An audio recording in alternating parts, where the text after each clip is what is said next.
Ano ba yan mga katrip? Franco here. At bago pa man tayo lumipad sa ating next adventure, kung bago ka pa lang sa channel na to o kung matagal ka nang nanonood pero hindi pa nakasubscribe, naku, ngayon na yan. I-click mo na yung subscribe button dyan sa baba at huwag kalimutang i-hit ang notification bell para updated ka sa lahat ng trips at discoveries natin. At syempre, i-follow mo na rin ako sa aking mga social media accounts. Ready na ba kayo? Tara na! Speaking of suporta, syempre, hindi ko rin makakalimutan ang ating mga solid na katrip. Kaya bago tayo magpatuloy, may special shoutout tayo para sa ating mga pinakasuportibong viewers nitong nakaraang linggo. Maraming salamat sa inyo, mga katrip. Unang-una, para kay James Velasco Navarro. Pangalawa, kay Junji Ekat de Guzman. Sumunod, kay Elvis Kibati Jr.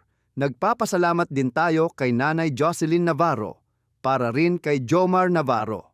At syempre, hindi mawawala si Iris Sidigo Ibanez aka Desperadang Vlogger sa Pamplona.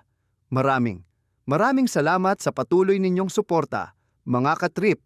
Kayo ang dahilan kung bakit patuloy tayong naghahanap ng mga bagong lugar para i-explore. Sobrang na-appreciate ko yan. Sana patuloy kayong manood at samahan kami sa adventures.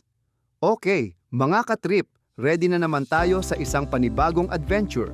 Kung naghahanap kayo ng hidden gem dito sa Negros Oriental na may kasamang malaparaisong tanawin at super sarap na pagkain, well, sumama na kayo sa akin.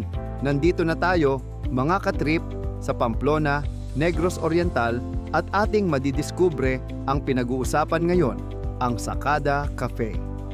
Hindi lang to basta cafe, ito'y isang destinasyon.